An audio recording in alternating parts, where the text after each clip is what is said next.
Indonesia tanah air beta, pusaka abadi nan jaya. Indonesia sejak dulu kala tetap dipuja-puja bangsa.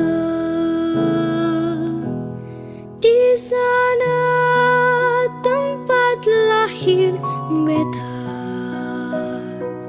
dibuai dibesarkan bunda,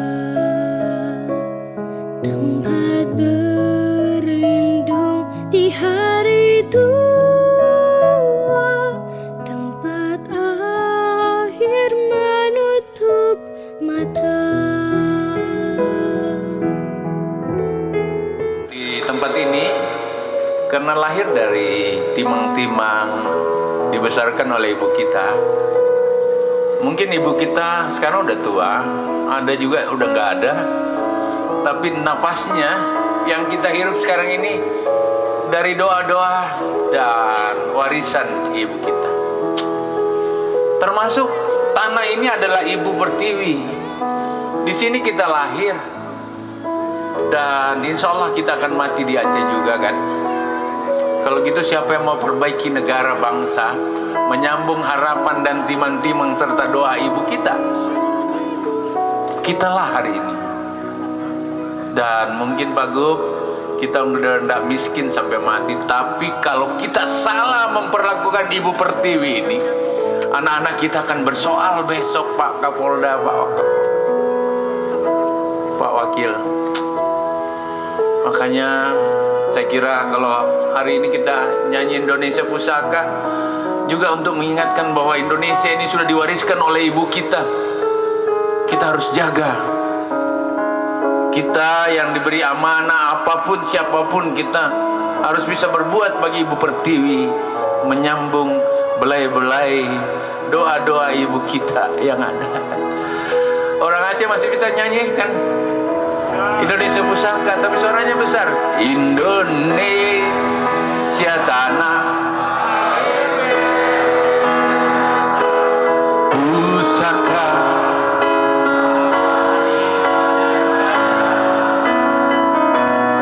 Indonesia sejak dulu kala tetap dipuja-puja bangsa. Di sana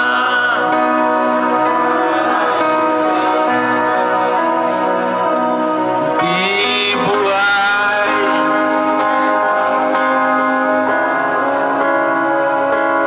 tempat berlindung itu sampai akhir menutup mata. Indonesia tanah air beta, pusaka abadi nan jaya.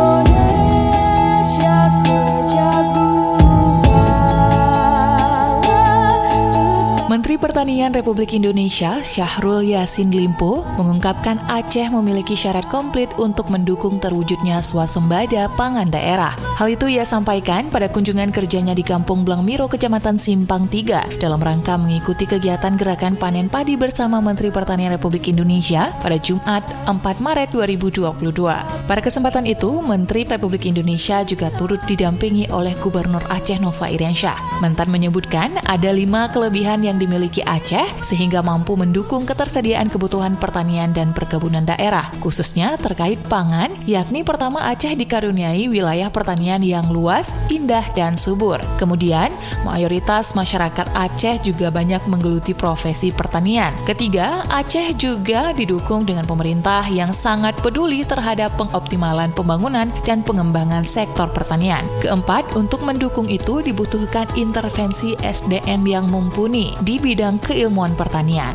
Lebih lanjut, yang kelima, kata Syahrul, hal yang tidak kalah penting adalah perdamaian, agar semua potensi tersebut bisa berjalan dengan maksimal sesuai dengan apa yang diharapkan.